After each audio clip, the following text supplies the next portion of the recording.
Unveiling New Zealand's Dark Past aims to present stories in a factual, fair and respectful way. It also analyses all available aspects of the case and considers all facts that are available at the time of the recording. All facts and evidence that are presented are publicly available, and there is no embellishing. Due to the often morbid and macabre content, listener discretion is advised. Welcome to Unveiling New Zealand's Dark Past podcast. My name is Victoria Edmonds, and today we will be discussing the murder of Lorna Robinson in 1981, an unsolved Foxton murder. In January of 1981, Lorna Robinson was murdered in her Foxton home in the Manawatu, formerly in the Horowhenua district, in what appeared to be a robbery gone wrong. A local youth was arrested and charged on 2 counts, burglary and murder, but was eventually acquitted. By legal definition, the case remains unsolved and appears to have disappeared from people's minds and deep into New Zealand's folklore. I would like to thank Anne Hunt, who wrote the book The Foxton Murder, which was used as the main source of research and information for this podcast. Permission has been given to use her material. Lorna Robinson was born on the 2nd of April 1906 and was a member of one of Foxton's most long-standing and highly respected families. Her grandfather, Francis Robinson, was one of the first permanent settlers in the Manawatu district, arriving on the ship Mandarin in the Wellington Harbour in 1841. The marriage of Captain Robinson to Miss Ellen Cummerfield took place in 1846, and their home, referred to as Harrington, became a principal residence in the Manawatu and a centre for social activity. The homestead was ultimately demolished due to the changing course of the Manawatu River, and the wood was used to build a farm shed. Francis Robinson presided as the first Justice of the Peace over the court established in Foxton, with his jurisdiction covering from Porirua to Turakina. In the early history of the Manawatu, Foxton was the main commercial centre. Early life for the Robinsons was full of social activity, including that for the young children of the family. The Robinson children and neighbouring members of the Hughes family grew up and went to school together. Coming from a privileged background, Lorna attended Foxton State School and received a further education as a boarder at Wanganui Girls' College. With no need to earn money of her own, Lorna didn't initially pursue a career, instead choosing to nurse her mother until her death in 1940, and then becoming a companion to help her elderly relatives, including a cousin in Ruatoria for a time. The declaration of World War II altered many lives, including that of Lorna's, who, now in her 30s, was pulled into service for the army. While she was akin to homework, she adjusted well to the work life, and even continued to work for the army after the war ended, transferring to Wellington, where she bought a house in Kauri. Lorna retired in 1968 and decided to move home to Foxton to be close to her friends and family. She moved into a modern 2-bedroom bungalow on a section that was held for her by her cousin. Lorna spent her time driving, something she stopped doing when she moved to a big city. The most important part of Lorna's life belonged to the church, never missing the midweek communion service at the All Saints Church, a church that was acquired by her grandfather. She inspired to live a simple Christian life, continuing to help wherever she could. In her final months, Lorna was suffering from the effects of Parkinson's disease, but insisted on keeping active, often spotted going for a stroll to the nearby dairy with the aid of her walking stick. Lorna was known fondly by those close to her as a quiet, considerate friend who would do anything for anybody. In the early morning of Thursday the 15th of January 1981, Ted Wilson, a friend of Lorna Robinson, arrived at Miss Robinson's residence at number 24 Ladies Mile, Foxton, eager to tell her about his recent short trip to Australia and give an update on his family before returning to his regular duties as a handyman. He walked up the drive and went around to the ranch slider at the back entrance, calling out for Lorna several times, but not getting any response. He noticed her back door was ajar, and knowing this was unusual, decided to go inside to assess the situation. What greeted him was far more gruesome than he could ever have imagined. Mr. Wilson called out for Lorna 3 times and glanced around hers and the neighbouring property, searching for any sight of her. He entered the kitchen, noting a cake tin laying on the floor, and made his way into the living room, continuing to call her name. He continued down the hallway and entered the bathroom. Next, he entered the spare bedroom, and with still no sight of Lorna, got increasingly worried. He made his way to the second bedroom, and it is there that he found Lorna on the floor. The scene was a bloodbath. Lorna had been attacked and had blunt force trauma evident on her body. In a state of shock, Mr. Wilson rushed out of the house, ensuring that he didn't touch anything. He went through the gap in the fence to the next-door neighbours. He informed them that Lorna had been murdered, shouting, "Lorna's been murdered! We'll have to ring the cops." Mr. Wilson rang Constable Jensen, who advised the live-in police that he was going to attend the scene of a lady who had been stabbed in Ladies' Mile, Foxton. When he arrived, Mr. Wilson led him through the house, taking him on the same path he had took when he found Lorna. In the bedroom, Constable Jensen noticed a bone-handled carving knife covered in blood, and leant over and touched Lorna's shoulder, noting she was cold to the touch. He then rang the live-in watch house, requesting the Criminal Investigation Branch assistance. More police began to arrive, and while everyone attended the scene was tight-lipped, ropes were put out on the street with a sign that said "Police," sparking concern and discussion between the neighbours that lived on the street. By 1:30 p.m. that day, Radio 2ZA reported that police from Palmerston North and Levin are investigating a death in Foxton last night, which is suspected could be a murder. The next day, Friday the 16th of January, 25 detectives and police continued to work on the scene, sifting through everything and methodically through each room, recording what they saw. Outside, police inspected the lawns and flower beds, looking for any evidence to suggest who committed this horrid crime. Fingerprint powder was put on most surfaces in the house. A police disclosure informed the public they had found something which may have been the offending weapon. Preliminary post-mortem results suggested that Miss Robinson died of a result of blood loss from multiple wounds to the head, neck, and upper chest, and she died around midnight. Rumours surrounding the circumstances of her death began swirling in the community, with initial reports suggesting that 2, possibly 3 people had been arrested, but police denied this report. On Saturday the 17th, detectives returned to the crime scene at midnight to recreate the room examination under different light conditions, with the only source of light being a candle and headlights from cars on the street. A luminol test was used, which is a chemical process that produces a luminescence upon reaction with blood. They found a footprint, which they determined was caused by a rubber jandal with an undistorted thong hole. By Sunday the 18th of January, there was a staggering 35 detectives working on the case, with the army joining in to help find Lorna's killer by searching areas not frequented by the public for any evidence. But nothing was ever found. With overcrowded conditions at the Foxton police station, a local house at 9 Avenue Road was set up as a police base for the investigation. The funeral of Lorna Robinson was held at All Saints Church in the nearby city of Palmerston North on the 22nd of January at 11:30 a.m. The attendance was so high that loudspeakers were set up outside the church for those who could not fit inside. The vicar described Lorna as a gentle and totally caring lady. While the funeral was a place for remembering her life, not her death, people hoped that the funeral would be a catalyst for helping to solve the case. This proved to be true, as before this day, the name of 17-year-old Daryl Patai Wilson held no special relevance to police, except having been spoken to by the police officer the previous afternoon by chance, when the officer had rung the Wilson residence to speak to his younger brother. The officer asked Daryl if they could obtain his photo and prints, as they were doing a lot of local residents during the investigation.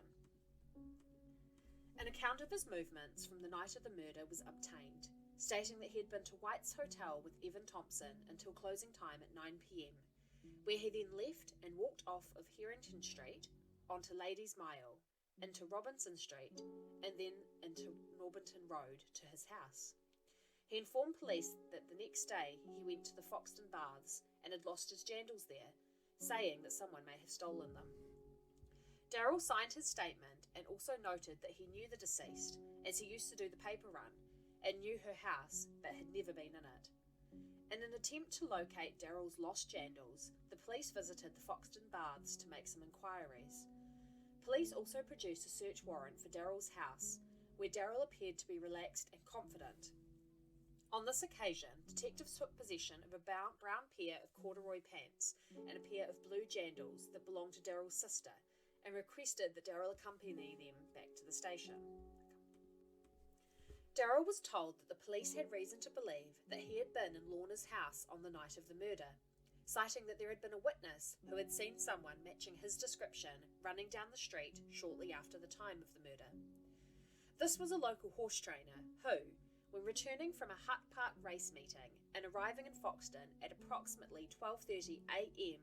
on the night of the murder, turned onto Robinson Street and saw a male Māori youth running towards him. Daryl denied this accusation, and after some more back and forth, requested to see his lawyer before he answered any other questions. At 5 p.m, detectives told Daryl that the toe print located at the house had been positively identified as his, and showed him the similarity between the two prints. Daryl later disputed the similarities and said that he believed the detectives were just showing him some dots of lines and ridges, trying to convince him that they were the same. Evan Thompson had also been at the police base most of the day, and when the police went to visit his mother to inform her that he would be home soon and that the family needed to leave the house, Mr. Thompson contacted their lawyer, who told him to go and get Evan from the police base and not leave their home, as the police did not have a court order. Evan was brought home at 9 p.m. that night, and 2 police officers were stationed at the address. Similarly, police arrived at the Wilson house to also ask them to leave, so that they could do a DSIR investigation. Mrs. Wilson left with her 5 younger children. Detectives later stated that no one was ordered out of their homes, but had been directed that staff were to ask people to consider leaving their homes. Mrs. Wilson went to a friend's house and rang Daryl's dad, Prince Wilson, and asked him to come to Foxton. Mr. Wilson went down to the police base when he arrived and was told that his son Daryl was still being held for questioning. The police were contacted by a lawyer who Mrs. Wilson had called earlier, who said the police should either arrest Daryl or let him go. Although Daryl was not immediately arrested, Mr. Wilson was later told that Daryl was going to be arrested and charged with burglary and murder. At 8:11 p.m. that night, Daryl told the police that he would tell them what happened if he could see his girlfriend. Daryl admitted to carrying out the burglary at Lorna's house that night, that she was murdered, getting in through the window, finding her purse in the wardrobe, and taking $12 from her purse. He says that he brought a knife with him in case she woke up, which she did. When asked what happened then, he said he did not want to talk about it.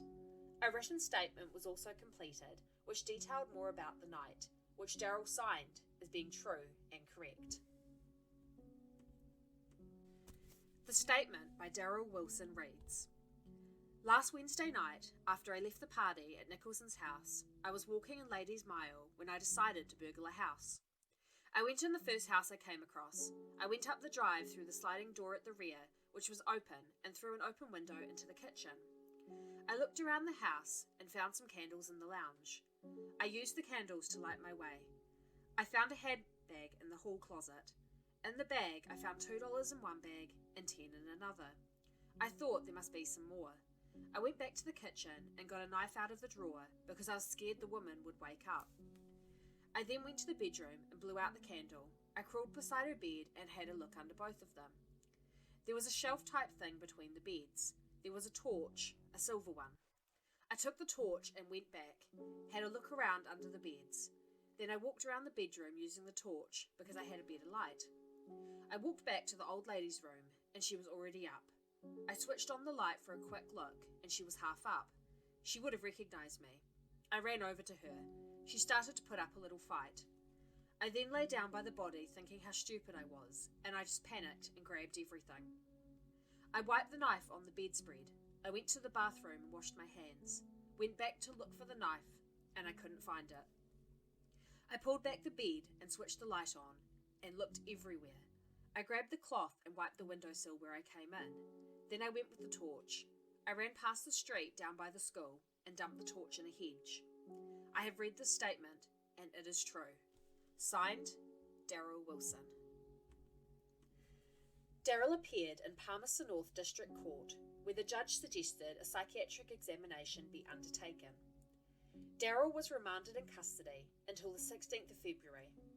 In the weeks to follow, Daryl Wilson made 3 further appearances in court and was remanded in custody each time at the Manawatu Youth Institution.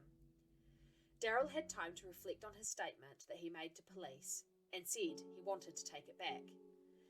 The deposition hearing was set for Thursday the 26th of March, where Crown Prosecutor David Ongley requested the burglary charge be withdrawn, not uncommon when the other charge is murder. At the end of the deposition hearing, Daryl pled not guilty to the charge of murder of Lorna Robinson. The High Court trial of Daryl Wilson was set for Monday the 4th of May in Palmerston North. During the first day, most of the major exhibitions had been presented to the court, and depositions from witnesses and those who arrived on the scene were given. The second day of the trial started with DSIR scientist Dr. Kropp, where he showed the picture of the toe footprint that had been matched to Daryl, and that the blue and yellow jandals had tested very weakly for the presence of blood in the studs. Although he could not determine with confidence whether or not the blood was human, he also stated that he found a pillowcase with blood staining on it that did not come from the deceased, with the grouping being consistent with the blood type of Daryl Wilson.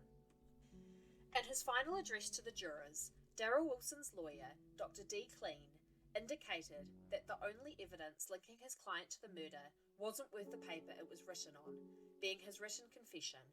As Daryl had been in the room so long, he would have said anything to be able to leave. He conceded there was no doubt that Daryl was in the house, but that there was only sufficient evidence to charge him with burglary, not murder.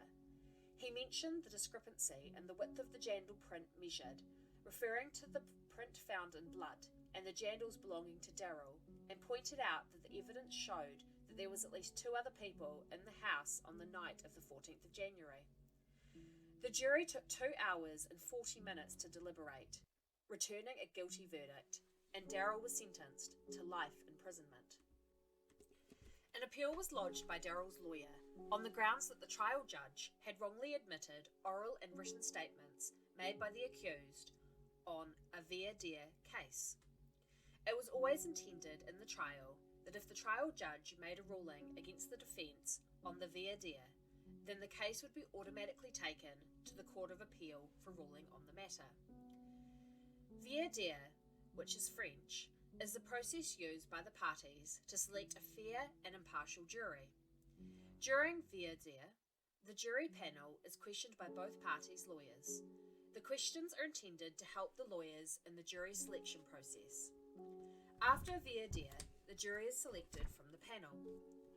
The argument from Daryl's lawyer was that the oral and written statements had been taken in circumstances which amounted to a breach of the judge's rules that were established for the case, and also encompassed Section 20 of the Evidence Act. Mr. Ongley once again represented the interests of the Crown. Section 20 of the Evidence Act reads, "A confession tendered in evidence in any criminal proceedings shall not be rejected on the ground that a promise or threat or any other inducement, not being the exercise of violence or force or other form of compulsion, has been held out or exercised upon the person confessing.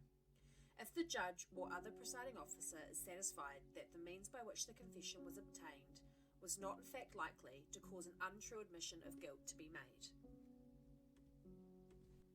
The Court of Appeal judges did not rule on the matter immediately after the appeal argument, but reserved their decision, which was formally delivered in writing on Wednesday the 2nd of September 1981.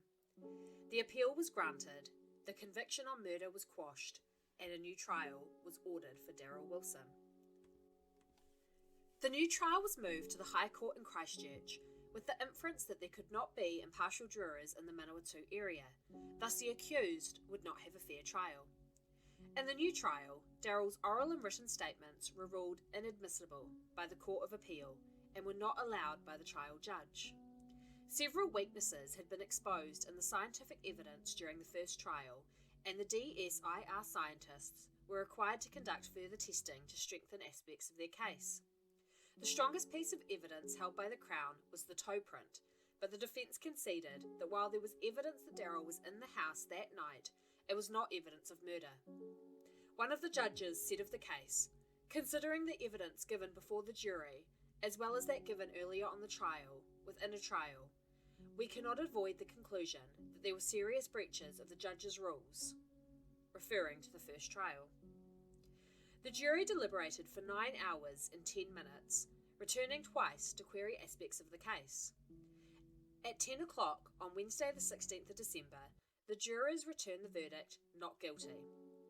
It was determined that the presence of the toe print in the kitchen was not sufficient for the jury to convict on the charge of murder in the bedroom. Once acquitted in a court of law in New Zealand, a person cannot be charged again with the same offence, even if new evidence comes up. Despite his literal confession, Section 20 of the Evidence Act meant that it was not used to convict him. Darrell Wilson's lawyers managed to convince the jurors that the confession was only given because he had been in a small, hot room all day, being coerced by police officers, and would have said anything to get out of there. Darrell Wilson was set free to live his life, and by legal definition, Lorna Robinson's murder remains unsolved.